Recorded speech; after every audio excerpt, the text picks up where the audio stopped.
Hello, and welcome to the Cookbook Circle podcast. I'm Hannah. And I'm Victoria. And we've set out to review the UK's most popular cookbooks, those that you probably have at home and haven't opened in a while. We take one cookbook each episode to cook from and to stress test, digging out their best recipes, bringing them to life again, and hopefully inspiring you to do so too.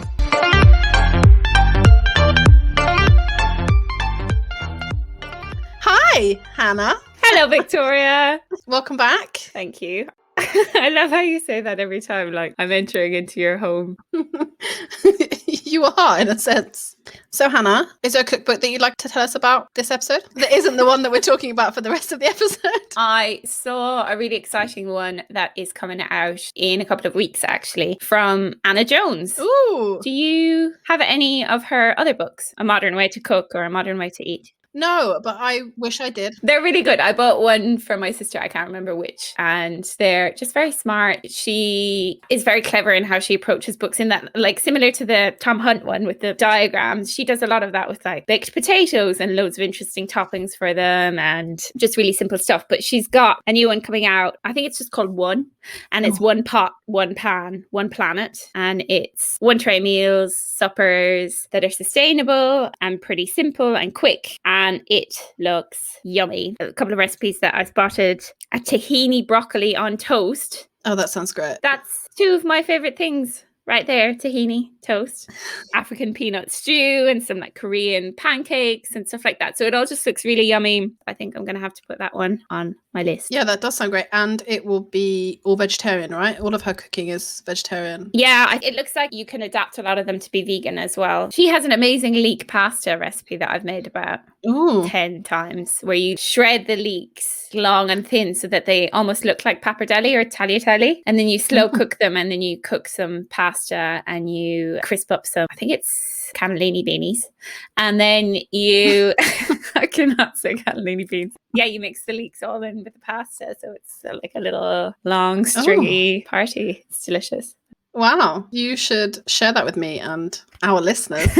But yeah, Anna Jones is great. That looks like a really good book. And I think it's out at the start of March. Let's get it. Look at us, couple of sustainables.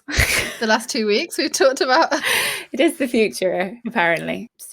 So today we're not talking about Anna Jones. We're talking about a different book. But before that, let me just remind you what we do here at the Cookbook Circle podcast. What do we do? A whole lot of nothing. A lot of chat and shit. So we scoured the internet for every list we could find of the best cookbooks ever and all those clickbait lists. And we made a big long list, and we decided to spend many hours and days testing these books that came up in the top few that were repeated again and again. And we're sharing that with you through these episodes of the Cookbook Circle. And this episode's book, Hannah, is Momofuku! Woo! By David Chang. I have, in honor of this episode, been watching lots of Ugly Delicious on Netflix to just remind myself of his persona. I love that show. I liked the show, the other one, Breakfast, Lunch and Dinner Less. Have you watched that? No, I haven't watched that at all. He spends the whole episode with a celebrity, and he goes with them to their favorite places in a certain city. Right. Yeah, it's really fun. And there's this episode with Seth Rogen, and he's just stoned out of his mind the whole time. And he's got this laugh that is just obscene. And yeah, so anyway, that's your next one, but that's also David Chang.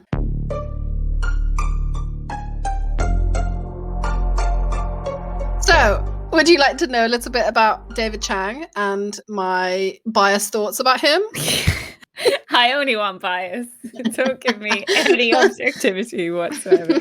If you came here for objectivity, you ain't going to get it. Switch off now. Tell me about him. So Mr. David Chang, born in Washington, D.C. in the United States in the late 70s to Korean parents. When he was growing up, he was a professional golfer, which I found interesting. Wow. I did not know that at all. Because he also taught English in Japan, didn't he? Yes, he did. So he decides that he wants to be a ramen chef in Japan after he finishes university, where I think he studies religion. So it's not related. Wants to be a ramen chef. Ramen is a type of religion to some people. So. Yeah, including my husband. So maybe we should have got him on as a guest today. So he teaches English in Japan. And I think this is when he gets kind of enamored with ramen and Japanese food. Comes back to the States, graduates, goes to culinary school, as so many of these stories start. He doesn't go straight back to Japan, but that's his plan. He works at a restaurant called Kraft for a couple of years, fairly low down the ranks. He goes back to Japan. He's going to do it. He sells all his stuff. He quits his great job at Kraft. And then he ends up in this ramen shop that his friend of his dad's has set him up with. And it's just a bit of a shit show.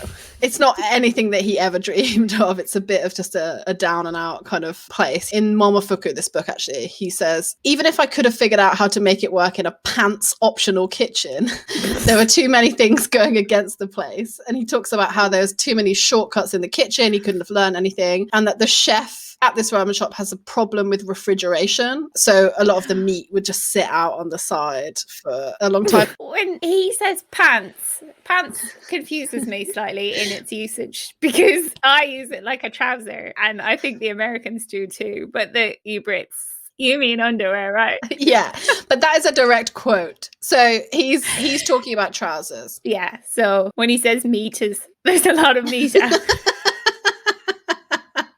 He's talking about the food.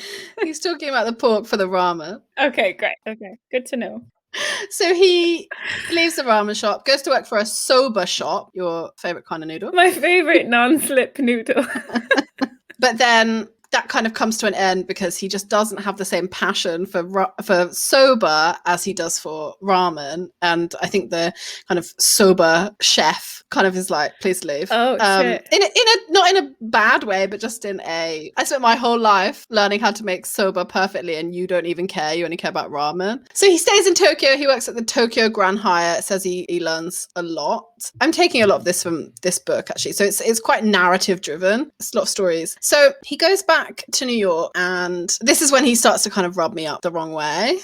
When he talks about going back to New York because he wants to work in a, quote, real kitchen again. Oh, yeah. And that just kind of annoyed me because, well, for obvious reasons, that Japan has real kitchens. So he goes back, he's working in restaurants, and then he decides to open what becomes Momofuku. Says he always knew that it's going to be called Momofuku. This is the book of the restaurant. Which means? It means Lucky Peach. Right? Yeah. He also talks about in this book how it's very deliberate that it sounds like or looks like motherfucker. Oh. Because I think he is trying to make this restaurant work as a kind of antithesis of what fine dining is in New York. That's right. That comes through a lot, doesn't it? Yeah.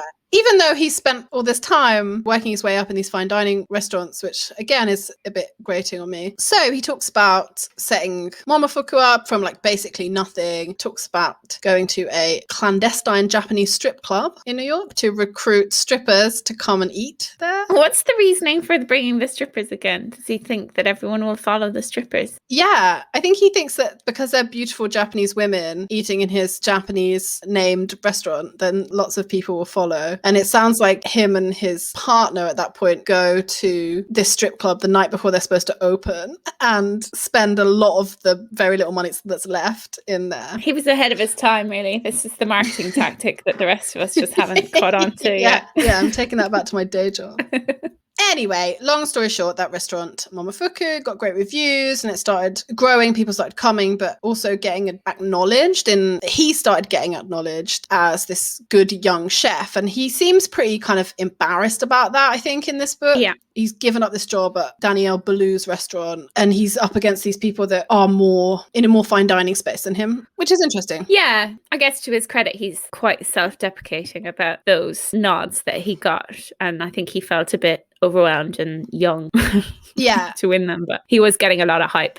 But I don't think he's undeserving. I think he did an amazing thing. It's obviously, again, like a lot of these chefs that we talk about, like have kind of changed the game in his realm of cooking. He's just grown and grown and grown. More restaurants, more media, for example. He launched Christina Tosi's career, as we know. If you don't know, she's the Milk Bar founder, very influential chef who Hannah has a lot of thoughts about. Don't know if you want to give any of those.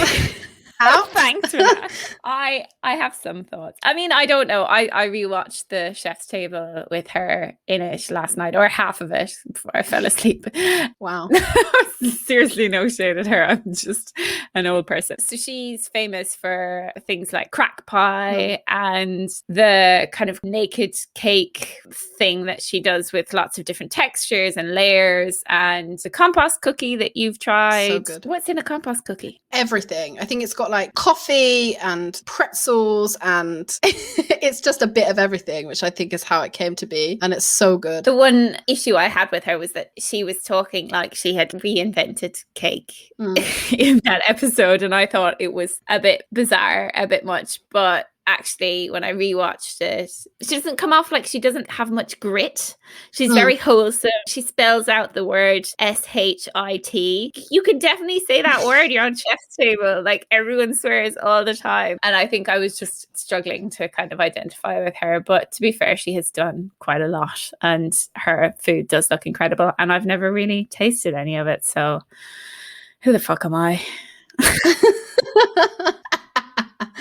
Cool. I'm a bit of a Milk Bar fangirl. I'm a bit of a David Chang fangirl, I have to say. Like I'm kind of talking him down a little bit, and I don't know why I'm doing that, but I do know why I'm doing that, and I'm going to come to that. So yes, he did a lot of media. So Lucky Peach, which is obviously a very well-renowned food magazine, now closed down, which he started with Peter Meehan, who also wrote this book with, who is the ex-food editor of the LA Times, I think. Ugly Delicious, like you said, which I think is also brilliant, has also come under some scrutiny for various bits and pieces that he has and hasn't said in that, and how they've kind of portrayed different cultures' food. It is worth noting, on a more somber note, that David Chang does not have a good reputation within the food industry in terms of his employees. He's incredibly angry and aggressive in the kitchen. He mentions it in this book, and that he's recently brought a memoir out where he talks about it, and there's a lot of accounts of his abuse, frankly, in the kitchen. And there's a really interesting Eater piece by Hannah Selinger, who was his sommelier for a while at Momofuku, and just her account of it all and how it's affected her mental health and career since, in terms of her confidence and stuff, is really shocking. And she's talking about his most recent memoir, which isn't this book, where he does mention that he knows he's angry, and he mentions it in Momofuku, but he just doesn't take the same responsibility as maybe he should. And he talks about having kind of rage blackouts. And in that article on Eater, Hannah kind of challenges him and says, well, look, you spend 3 pages talking in detail about a recipe that you can remember cooking from 20 years ago in intense detail, but you can't remember talking to people the way you did. So it's worth noting, and I think it's fair to say. But I also think that it's a culture thing in American kitchens, right? It's this really kind of almost glamorized, abusive kitchen environment that seems, I'm sure it happens in the UK and all across the world, and I don't know why it's left to still happen. Yeah, I would argue that it's not just the US. I think it's prevalent everywhere, and unfortunately there's just this weird culture of kind of alpha male chefs who throw their weight around a bit and, you know, want everything a certain way. And I'm reading Kitchen Confidential at the moment by Anthony Bourdain again, because he bought it for me. There's so many accounts of that, and it's very much like you should be kind of tough enough to survive this, or you know, if you're not tough enough, then get out. This isn't the place for you. I would like to think that it's changing, but I saw a thing about Gordon Ramsay's new TV show where he's basically doing that. That's his brand, right? He's just, you know, an angry man and just getting angrier. And Jay Rayner tweeted with disparaging comments about how, like, is this really, you know, what we're striving to do in 2021? It's absurd. But I mean, it's clearly still the case in a lot of kitchens. I think it's going to take a long time to change, and it's shit. Because Gordon Ramsay, for example, like, he was treated like that. Yeah. And therefore he treated, you know, and he made a whole, like you said, career out of it, you know, like, what's it called? Hell's Kitchen is exactly that. And it's entertainment. And David Chang talks about it in this book about how that's what customers would say when he opened Momofuku, like he'd be screaming at his staff. And he talked this one time about how somebody in the kitchen very early on, like, called him out on it. He shouted at someone who was mopping the floor wrong. he says this person who was, I think, possibly one of their top chefs at that time said, you're never going to get people to work for you if you treat them like that. And then he quit. And then David Chang in this book says, I fired 4 more people that day. Whoa. I think he was right. And it's just like, well, you had that so early on, but you continued to treat people in that way. And then similarly to Gordon Ramsay, he still managed to make a career out of it because, like you said, it's this endemic kind of thing that you can only cut your teeth in a restaurant if you go in, you're treated like that. Yeah, it's a lot. It is a lot. It's not an excuse, but I guess chefs are so creative and so driven. They, in order to succeed, have to rally a whole team around them in order to do that. And it's not like a regular business. And I think you get more of those strong personalities, those really fiery, binary personalities in that they're kind of all or nothing. And unfortunately, yeah, it's like pretty much accepted, which is a shame. I think there's still a long way to go on that. Yeah, I don't know what we do to change it, but I wanted to talk about that because I think it's important to note. Yeah. Like I said, I was and am to some extent still David Chang fan girl. I love him. I was really excited that we chose this book, which was first released in 2009. To bring it back to the book, stop talking about the chef. It's split into 3 sections, which are Noodle Bar, Sambar, and Co, which seems to be 3 sections of this point in David Chang's life. So when he opened Momofuku, he opened a restaurant called Sambar, and then he opened a more fine dining restaurant called Co, and there were recipes from each bit of that. And the Co recipes you would probably need to remortgage your house for. Because you think it's just a simple eggs and asparagus or egg dish, and then it's just loaded with caviar. Or there's another one that has a ton of pine nuts, which is pretty much the same price as caviar. And that whole section to me was just like a beautiful thing to skim through and not actually anything practical to make. Maybe we should start a campaign calling pine nuts vegan caviar. Because they're the same price. It's a beautiful book though. What did you think of the book? It is really beautiful, and I was so excited to get it because it's half memoir, half cookbook almost. And those sections where he is writing about all the history that you just mentioned, he writes really well. Like the writing is actually beautiful. It did remind me of Anthony Bourdain in some of the like quite dramatic male American tone and just their determination for running a great kitchen and great food. He's got like some beautiful lines in there. Familiarize yourself with the arc of doneness, any kind of noodle travels. That's some great shit to write about a noodle. Yeah. Do you agree with that though? What about slippery noodle? I haven't familiarized myself with the arc of the slippery noodle. That's the problem. I can't blame the noodle.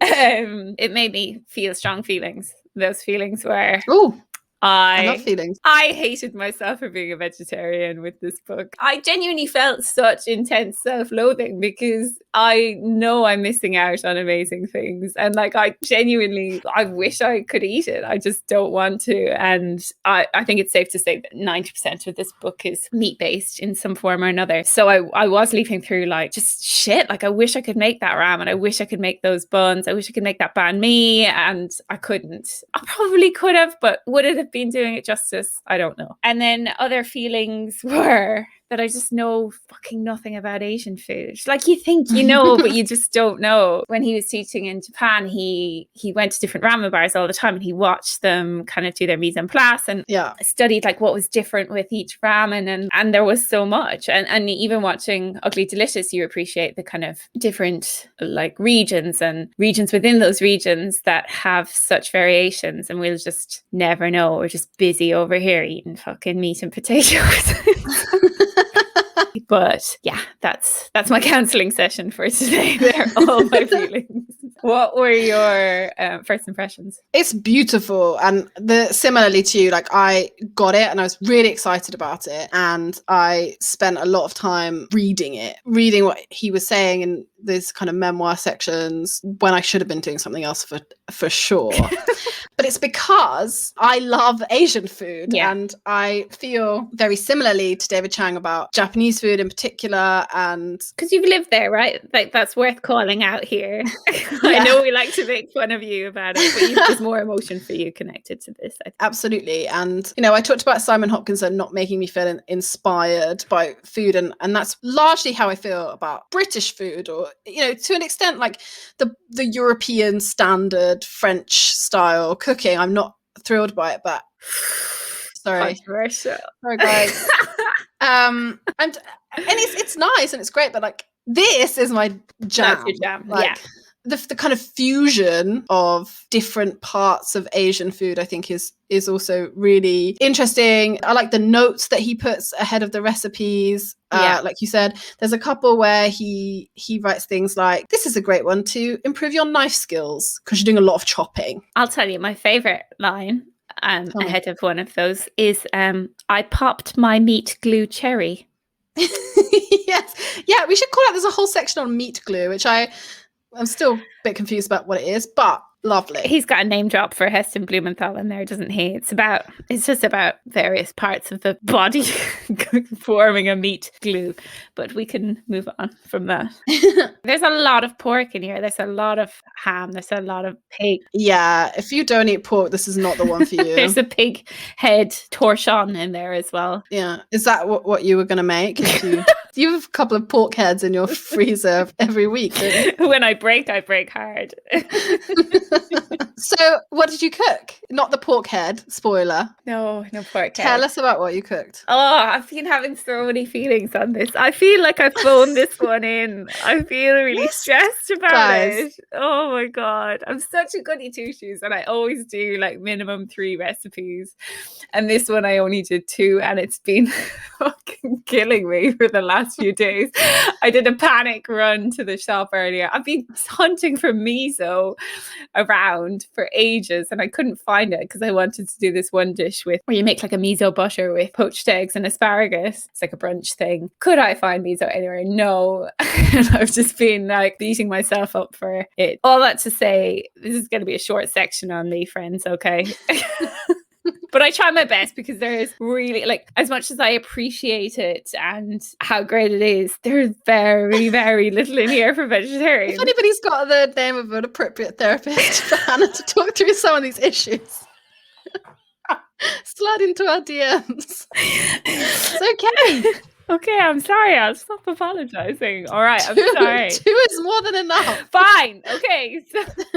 So I made the ginger spring onion sauce for noodles, which sounds amazing. Very simple. He talks about it very lovingly as this is one sauce that you just need to have around, or need to have like the ingredients for. It's just a classic to have on noodles. It's super simple. You just mix spring onions, ginger, oil, soy sauce, sherry vinegar. You let it sit for a few minutes, and it can keep for a day or 2 in the fridge. And then you literally just serve it with whatever noodles you want. So it's very simple, and you probably have a lot of it, what you need in the store cupboard. Which you can't say for a lot of the recipes in this book. Absolutely not. You really, really can't. And we will get to that, I'm sure.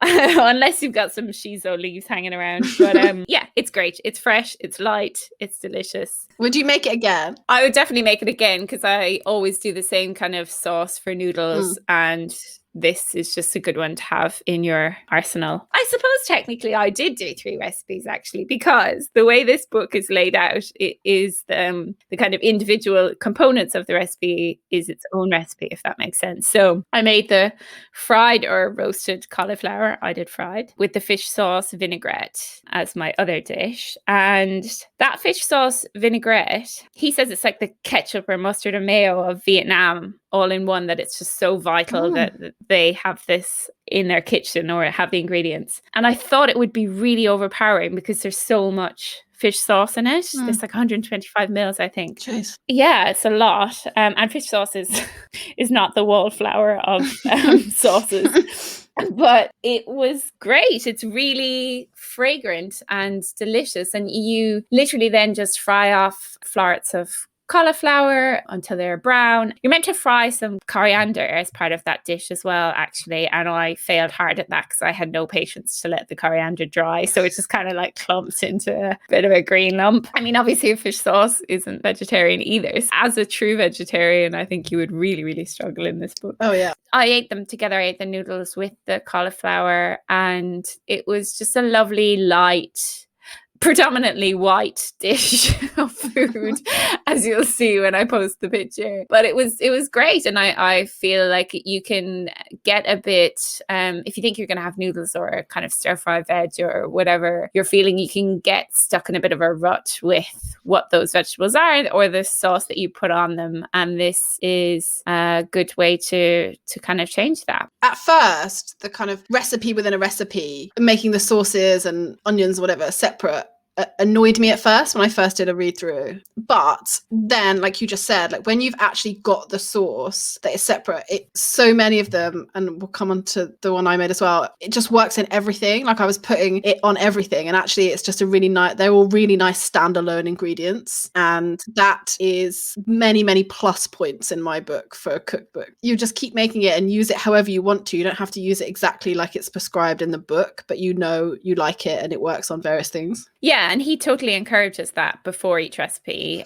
With that ginger spring onion noodles recipe, he says to have it with grilled meat or seafood or loads of different types of things. So you said that obviously you're a bit sad that you couldn't make some of the meat things, but do you feel like you were disappointed when you read through the recipes that there wasn't more vegetarian? Did you expect that there'd be more vegetarian things? It's hard. I did think there would be more because Asian food is so exciting for vegetarians. That there's a lot of kimchi and everything in here that I thought maybe there would be more options, but every time there's kimchi, there's bacon or there's some kind of meat as well. I was disappointed, but I feel like I'm going to be too nice about this. I feel like there's so much good in this book that it's just not meant for people like me, and he would not give a shit that like I couldn't cook anything from it. I'm sure he's that classic kind of chef type who just thinks vegetarians are a waste of space, and that's fine. That it wasn't written for people like me, and you just have to admit that. Just put that on your therapist list. Undeserving of eating nice foods. There were a couple of desserts that were definitely interesting. Christina Tosi inspired. Obviously, there's the cereal milk and there's the fried apple pie and there's shortcakes. And I would have made them and I would like to make them. I just didn't have the occasion. I was also just a bit stubborn by a certain point, actually. No, I was a bit pissed off. There was no vegetarians. So we got there in the end. It's all coming out now. There was a point where I was just like, well, no, I'm not just doing this just because it's the only vegetarian one. This isn't fair. So I was just like, well, no, I'm not making the fucking shortcakes. Then yeah, there's a lot of emotions there. And the dessert recipes aren't his recipes, right? There'll be Christina Tosi's recipes because this would have been pre her rise to fame. So she has her own book. I want to make them. I'll buy her books. Okay, David. Anyway, I think it's probably in the interest of everyone that we move on to you and talk about what you made from this book. What did I make? So I made two things. Only two? Sorry, everyone. Slacker. One doesn't even count because I fucked it up so badly we couldn't eat it. I'm a bit embarrassed about it, I'll be honest. Was it your fault? I don't think it's my fault, actually, David. I think it's this book's fault. And again, we'll come back to it. But let me just tell you about how I chose my recipes. So we've mentioned it before. The ingredients aren't generally things that you have around in your store cupboard, I would say. I had to do an order from a Korean supermarket, which I spent a lot of money on, which was fine and I loved it. But this is worth calling out because we live in London and we're very lucky to live near loads of amazing shops. And I couldn't even find miso, for the love of God. So like, I don't know what happened there, but I don't know either. It is not easy to find a lot of this stuff and you would have to do a special order. And it's very chefy in that aspect. Again, it's not very interchangeable. You can't be like, oh, I don't have samjang, so I'm going to buy something else, ketchup. I don't know. Obviously, this is kind of the frustration and difficulty is kind of doubled down because of lockdown. So you can't go and see the shops. So yeah, I did a big order from H Mart, not SponCon, and I had to buy a lot of stuff, mostly to get to the delivery cutoff, but also because there. So what I'm trying to say is I chose my dishes quite tactically so that the ingredients were repeated.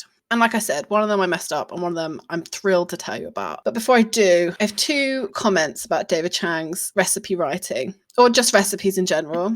One, that guy loves onions, man. I've gone through maybe a field of onions cooking for this book, and I only cooked two things. honestly, like, and I don't have the pans big enough. He's like talking about you need 2 pans 30 centimeters wide, and I'm like, David, I do not have 2 pans. I have one, but yes. So onions, he loves onions, but you know, I'm keeping onions in business in 2021. And what you can know pretty much for sure doing this is that he wants you to get the oil hot enough that it's not quite smoking.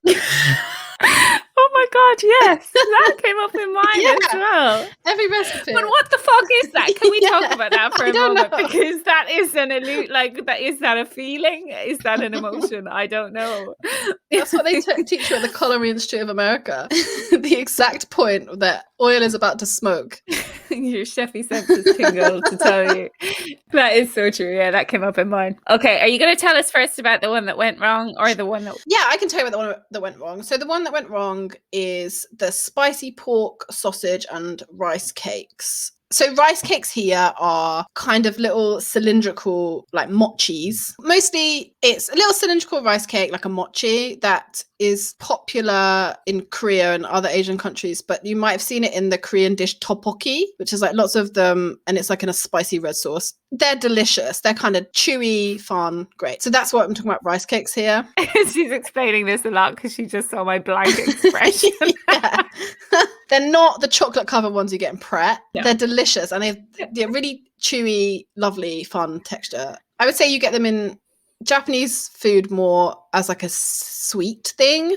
So like, as you might know them as mochi, like stuffed with things or covered in fun toppings. But I think in Korean food, they're much more savory, used in soups and tteokbokki and other things like that. So this dish seems to be Momofuku's take on a mabu tofu, so like a spicy tofu hot pot, but it's obviously got pork in it because it's this book.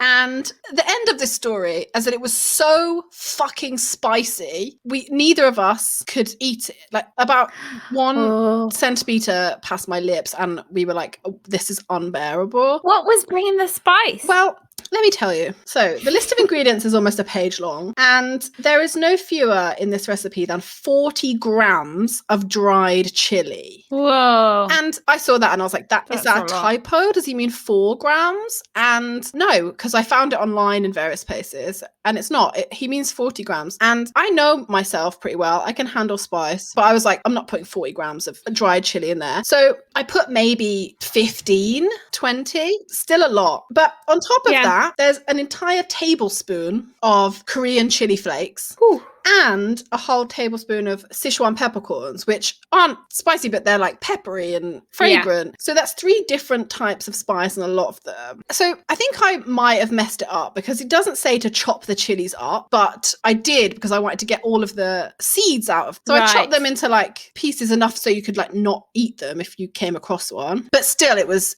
insane. You basically, it's like a bolognese sauce. If that's what it kind of feels like because of the sausage meat. So you mix that with the chilies, and then you've got these 3 big onions. Okay. You have to like sweat down, and which are really lovely. Then you just kind of boil them up in the sauce and you're good to go. But you're not, because it's like blow your brains off. Spicy. Talk us through the scenario. So you're sitting with your husband. So we're sitting. I luckily made us some rice as well, because I was like, I think this might be too spicy. We both take half a mouthful, and my husband kind of like coughs a little bit. And always a good sign on the first mouthful when you cook for someone. And then I do a kind of little like, oh my God, this is so spicy. And then I get really moody and pissed off and frustrated that I've spent a lot of time and money, frankly, on a dish that I'm going to have to throw entirely in the bin. Oh, did you eat another dinner? So there was some tiny bit of uncontaminated with chili pork that we kind of quickly fried up. And then I went and had a little moody mood in my room for a few minutes to calm down. And I think I ate some cereal later on. I'm very annoyed about it. Yeah. I'll be honest. I was really looking forward to it. I love these rice cakes and I like marble tofu. It has tofu in it as well. You whisk up tofu at the end, like soft tofu, and pour it through. Sounds disgusting. And honestly, I think a lot of these things in this book like don't look great in photos. Like I don't know if I'm going to post my photo of this. But that's him. That's why Ugly Delicious came about, because he said that he just made his peace with ugly food, that it doesn't have to be pretty. And I'm firmly in that camp. It's exactly why I never made it to the heights as a pastry chef as I had envisioned. Well, me too. And, you know, often I do like edible food. So that was the shame about this recipe. So I think if you got rid of the chilies altogether, would have been absolutely delicious. Like even the tablespoon of the chili flakes, great. I would try it again with that. Yeah. But yeah, it was that was a bust. And as you can see, I'm still a bit pissed off about it. We're both holding on to a lot of issues this episode. Yeah. However, the other recipe that I made was an absolute joy. Oh. And luckily I made this prior to the spicy disaster. RIP my esophagus. So the other thing I made was the roasted rice cakes. I see a theme here, yeah. Yeah. So it's a recipe of recipes. So you have to make a few things to get there, but the end result is incredible. And it's not hard. So you have to make his roasted onions. So you cook this mountain of onions, 900 grams of onions down for about an hour. Yeah. Did you use your mini chopper for that one? No, I sliced them all myself. Wow. Yeah, I know. I would be crying. Yeah, I literally was. I did it at lunchtime at one point, and I was like, God, I hope I have to go to a meeting after this.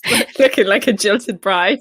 Yeah. You sweat loads of onion down, just kind of leave them cooking with themselves for ages until they're these like just gorgeous, sweet. For the recipe that I made, the roasted rice cakes, you actually only need 45 grams of them. Oh. But you can keep that. And he says, you know, you put them in sandwiches and you put them in, and we did, and they were delicious. And then you make this, I think it's called Red Dragon sauce, which is samjang again, just cooked up with water and sugar, some light soy sauce, and just kind of make that into a lovely sauce, which again, we had way too much of for this recipe, but we've kept it in. I've put it in a stir fry, and you could probably put it just on noodles or whatever. Like so nice, not too spicy. And then you basically just make this kind of glossy, lovely sauce with that red sauce, the Red Dragon sauce, some onions, some mirin. Oh, I know what the extra thing is.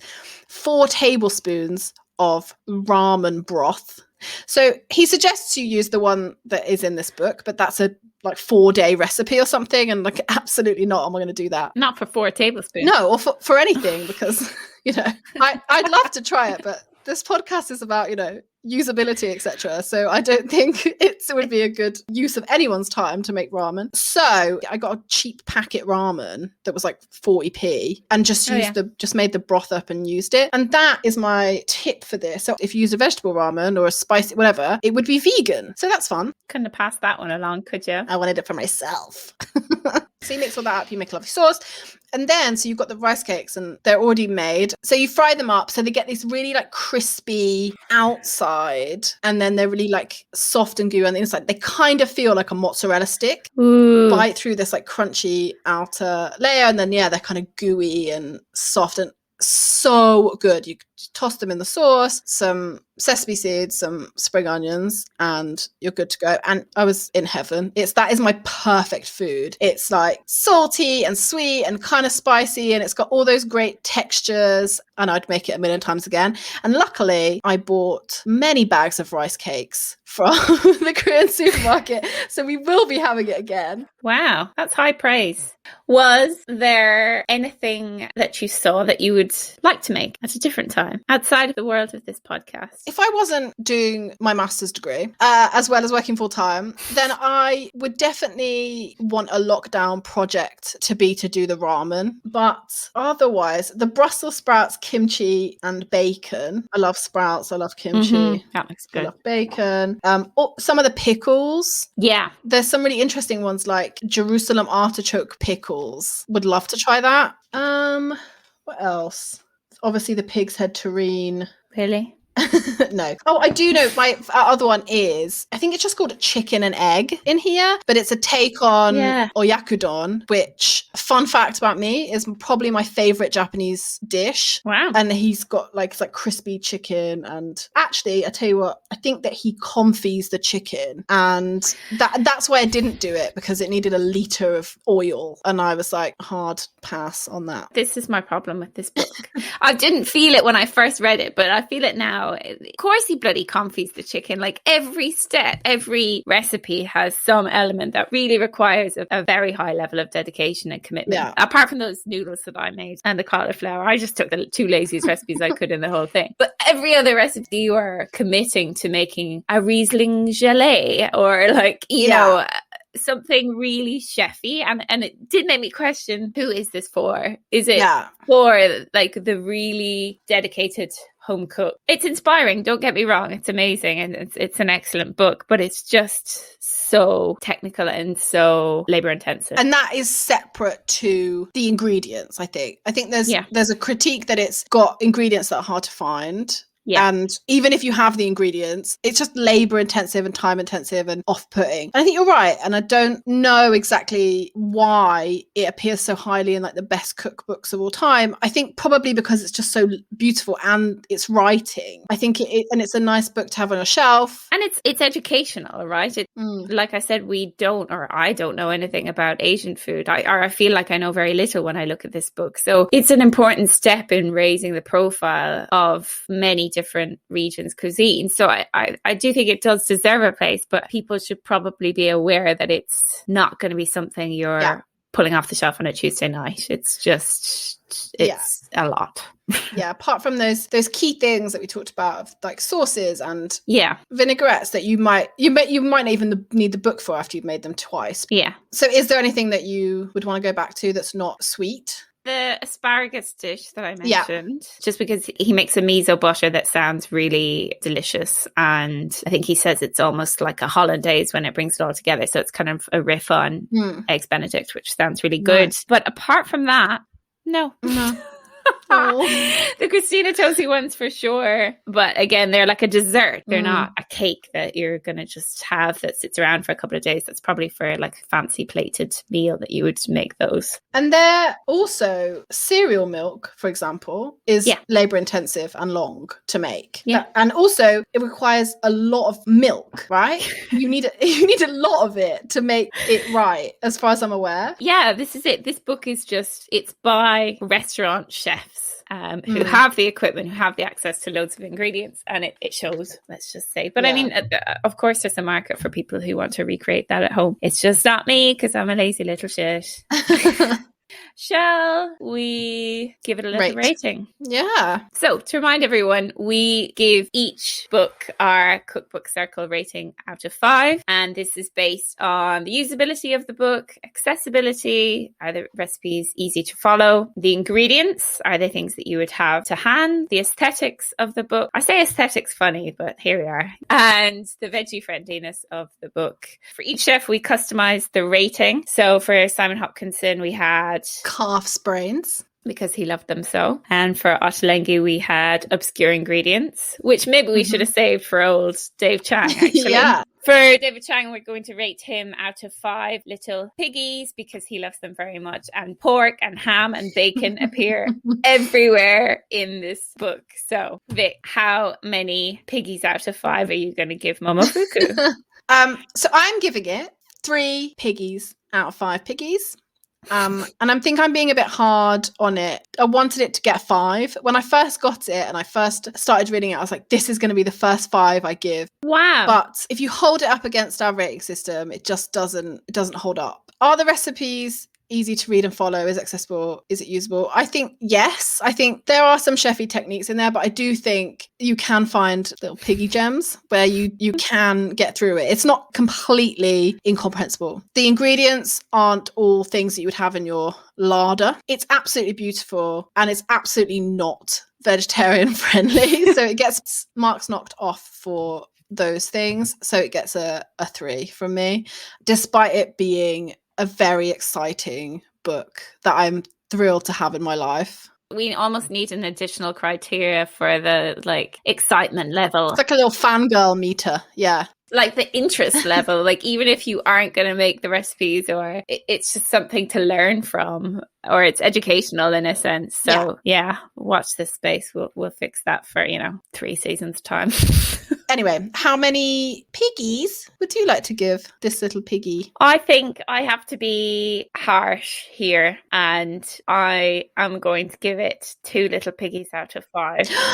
I know, no. I feel bad. I feel bad. I never want to do that. And like I said, it's if I could give it a brownie point for excitement levels and just pure something different that's not, we don't need another recipe for lasagna or, The 2 marks are based on the aesthetics and a combination of the usability and accessibility. I think maybe a half mark each for those. But in terms of edu-friendliness, absolutely not. I'm sorry. And I don't think he'd care that he lost that point there. And I don't think that little piggy would be crying all the way home. Ew.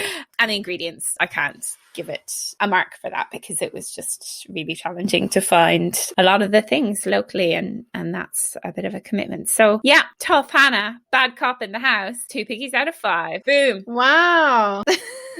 The first rearing of Hannah's bad cop head on the podcast, I feel. Tables have turned. I'm gonna go cry in a corner after we stop recording because I'll feel so bad, but something tells me he'll be all right. Yeah, he'll manage.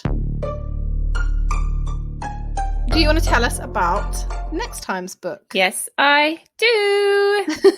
Where in the world are we going with this book? Well, initially I thought this book would be mostly Spanish, but actually I feel like Mediterranean would be a more accurate reflection. Like there's some Moroccan, there's some Turkish and Middle Eastern stuff, as well as the Spanish influence. And the book that we will be doing in the next episode is Moro by Sam Clark. But it's good. It's a change for us. We've done French, we've done Asian now, we've done British. So it's nice to try something new. And I think when we first thought about this list, I guess we expected that the top 25, whatever, would be all French. Yeah. Right? So, it's nice to have a break from French. Yeah.